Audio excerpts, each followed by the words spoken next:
İran ateşkes üçün Amerikaya yalvarıb. Gündəm xəbər nefrində 8 aprel tarixidir və bir məlumatı diqqətinizə çatdırırıq. Belə ki, Amerikanın müharibə naziri Pete Hegseth İranla bağlı dünya gündəmini sarsıdan kəskin bir bəyanatla çıxış eləyib. Belə ki, nazir Tehran rejiminin hərbi baxımından tamamilə darmadağın edildiyini və Amerika qarşısında geri çəkildiyini elan eləyib.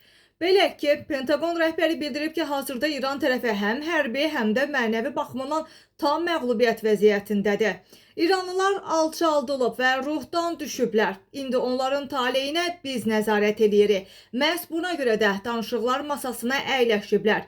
İran bu ateşkəs üçün bizə yalvarırdı və biz hamımız bunu bilirdik. Hekset'in sözlərinə görə 47 ildir davam edən İran təhdidinə son qoyulub və bu Donald Trump'ın qətiyyəti sayəsində mümkün olub.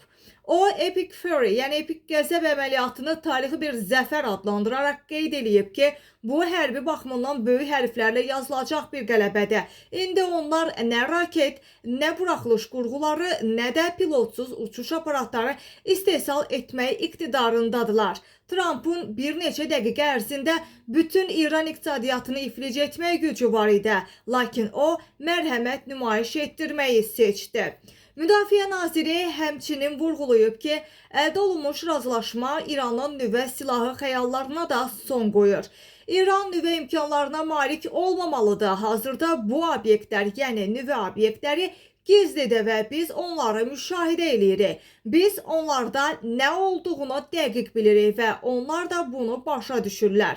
İran zənginləşdirilmiş uranı ya könüllü olaraq bizə təhvil verəcək, ya da biz özümüz onu əldə edəcək və götürüb çıxardacağıq deyə Pentagon rəhbəri məhz Hegseth deyib.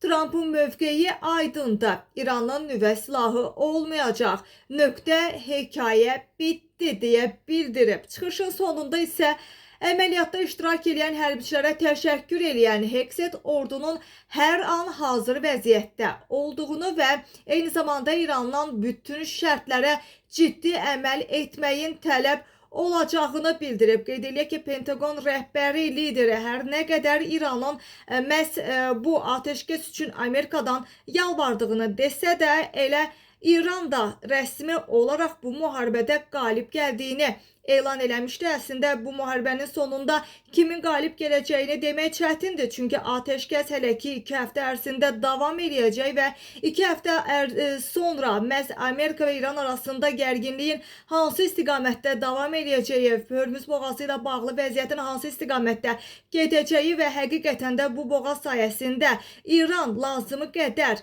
gəlir əldə edib yenidən növbəti müharibə üçün hazır vəziyyətə gətiriləcəkmi? Məhz bunları ateşkəs sonraki gedişat müəyyən eləyəcək.